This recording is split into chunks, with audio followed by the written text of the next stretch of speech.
পরিযায়ী শ্রমিক এই শব্দবন্ধ নিয়ে গত কয়েক মাস ধরে বিভিন্ন নির্বাচনের সময় জুড়ে রাজনৈতিক চর্চা চলে এই বাংলার রাজনীতিতে।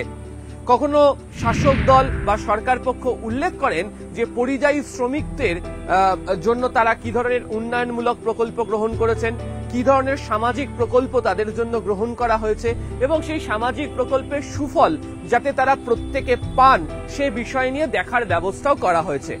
এমনকি রাজ্যের তরফ থেকে যে ওয়েলফেয়ার বোর্ড এই মাইগ্রেন্ট লেবার বা পরিযায়ী শ্রমিকদের জন্য করা হয়েছে সেখানেও এদের সংখ্যা বারবার ধরে নথিবদ্ধ হতে থাকে।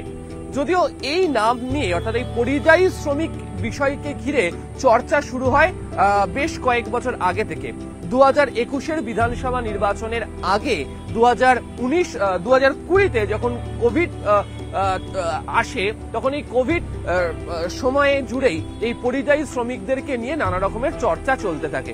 তবে গত কয়েকদিন ধরে, গত কয়েক সপ্তাহ জুড়ে আপনারা যদি এই রাজ্যের এই পরিযায়ী শ্রমিক সংক্রান্ত বিষয় নিয়ে চর্চা করেন তাহলে আপনারা দেখতে পাবেন যে পরিযায়ী শ্রমিক এই শব্দবন্ধ নিয়ে চর্চা সব থেকে বেশি করে হচ্ছে এই কারণে কখনো মধ্যপ্রদেশ, কখনো পড়শি রাজ্য উড়িষ্যা, কখনো হচ্ছে রাজস্থান, কখনো দিল্লি, এই বিভিন্ন জায়গা থেকে যারা পরিযায়ী শ্রমিকরা রয়েছেন তারা নাকি বাংলা ভাষায় কথা বলছেন, সে কারণে তাদেরকে বাংলাদেশি বলে আটক করা হচ্ছে। এমনকি এই রাজ্যের একাধিক বাসিন্দাকে পাঠিয়েও দেওয়া হয়েছিল বাংলাদেশে। পরবর্তী সময় তাদের পরিবার যখন সুনির্দিষ্ট জায়গাতে অভিযোগ করে, রাজ্য প্রশাসনের তরফ থেকে মাইগ্রেন্ট লেবার বোর্ডের তরফ থেকে আলোচনা করা হয়, গোটা বিষয়টিকে জানানো হয় কেন্দ্রের কাছে, এরপর জানানো হয় সীমান্তরক্ষী বাহিনীর কাছে, তাদের সঙ্গে বাংলাদেশের সীমান্তরক্ষী বাহিনীর বৈঠক হয় এবং তারপর ফের পুনরায় যারা ভারতের বৈধ নাগরিক তাদেরকে বাংলাদেশ থেকে নিজের জায়গাতে ফিরিয়ে আনতে পারা যায়। এই চর্চার মধ্যেই নতুন করে রাজস্থানের একটি ঘটনা নিয়ে ফের কেন্দ্রকে আক্রমণ শানাচ্ছে রাজ্য। আরো পরিষ্কার করে বলা ভালো, কেন্দ্রের যে আচরণ তা নিয়ে বা বিজেপি শাসিত রাজ্যগুলির যে আচরণ তা নিয়ে প্রশ্ন তুলতে শুরু করলেন খোদ মুখ্যমন্ত্রী মমতা বন্দ্যোপাধ্যায়। ঘটনার প্রসঙ্গক্রম কি, রাজস্থানে ইটাহার থেকে কাজ করতে গিয়েছিলেন একাধিক শ্রমিক, পরিযায়ী শ্রমিক, তারা সেখানে কাজ করছিলেন, তাদেরকে সেখান থেকে আটক করে নিয়ে চলে যাওয়া হয়। কোথায় নিয়ে যাওয়া হয়? কোনো থানাতে বা আদালতে নিয়ে যাওয়া হয়নি, তাদেরকে নিয়ে যাওয়া হয় একটি ভবনের মধ্যে, সেখানে তাদেরকে রেখে দেওয়া হয় এবং তারা যখন তাদের বৈধ কাগজপত্র আধার, ভোটার সেগুলোকে দেখান তখন সেগুলিকে নাকচ করে দেওয়া হয়। এমনকি কোনো নথি দেখেও কোনো কাজ হবে না এমনটাই বলা হয় এবং তাদেরকে বলা হয় যে তারা বাংলা ভাষায় যেহেতু কথা বলছেন, তারা বাংলাদেশি, তাদেরকে বাংলাদেশে পাঠিয়ে দেওয়া হবে। যদিও গোটাটাই অভিযোগ তাদের তরফ থেকে করা হয়েছে। কাকে করা হয়েছে? তারাই গোটা বিষয়টি নিয়ে তারা যোগাযোগ করেন ইটাহারের বিধায়কের সঙ্গে।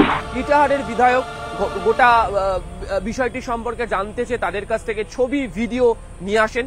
সেই ছবি এবং ভিডিও তিনি দেখান রাজ্য প্রশাসনের শীর্ষ কর্তাদের। গোটা বিষয়টি গিয়ে পৌঁছয় মুখ্যমন্ত্রীর কানে। তিনি মুখ্য সচিবকে নির্দেশ দেন, একই সঙ্গে রাজ্য পুলিশের ডিজিকে ওই বিষয়ে ব্যবস্থা গ্রহণ করতে বলেন। তো মুখ্য সচিবের তরফ থেকে রাজস্থান প্রশাসনের সঙ্গে যোগাযোগ করা হয়, ডিজির অফিসের তরফ থেকে যোগাযোগ করা হয় এবং মুখ্যমন্ত্রী তার ক্ষোভ জানাতে গিয়ে উল্লেখ করেন, তাহলে কি বাংলা ভাষায় কথা বলাটা অপরাধ? বাঙালি হওয়াটা অপরাধ?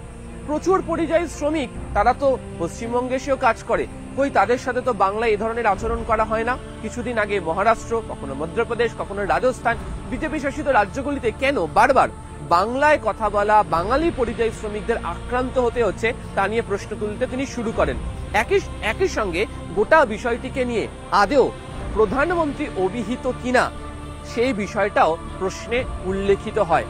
এরপরই রাজ্য প্রশাসনের তরফ থেকে যখন যোগাযোগ করা হয় রাজস্থানের সঙ্গে, প্রশাসনের সঙ্গে, তারপরই হচ্ছে সেই শ্রমিকদের সেই একই কাগজ অর্থাৎ বৈধ নাগরিক হিসেবে যে কাগজ মানুষের হাতে থাকা উচিত সেই কাগজ দেখেই তাদেরকে ছেড়ে দেওয়ার সিদ্ধান্ত নেওয়া হয়।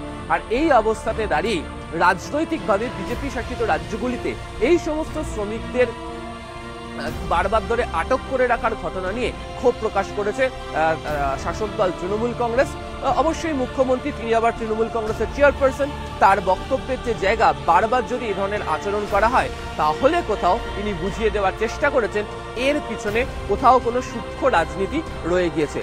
তবে রাজস্থানের ক্ষেত্রে অত্যন্ত দ্রুততার সঙ্গে তাদেরকে ছেড়ে দেওয়া হলেও সাম্প্রতিক অতীতে যে ঘটনাগুলি ঘটেছিল এবং তার জেরে দীর্ঘ সময় ধরে যেভাবে আটক থাকতে হয়েছিল তা নিয়ে অনেকেই আতঙ্ক প্রকাশ করছেন। তবে রাজ্য প্রশাসনের তরফ থেকে বলা হচ্ছে পরিযায়ী শ্রমিকদের জন্য তারা যে ব্যবস্থা রেখেছেন বা পরিযায়ী শ্রমিকদের যদি এই ধরনের বিপদের সম্মুখীন হতে হয় তাদেরকে ফিরিয়ে আনার জন্য যে ব্যবস্থা গ্রহণ করা দরকার তার সবটাই তারা করছেন।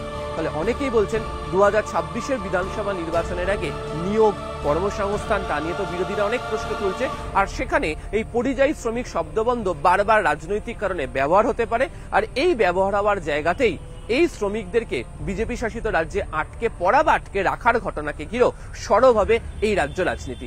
কুণাল চৌধুরীর সাথে আবির ঘোষাল, নিউজ 18 বাংলা, কলকাতা।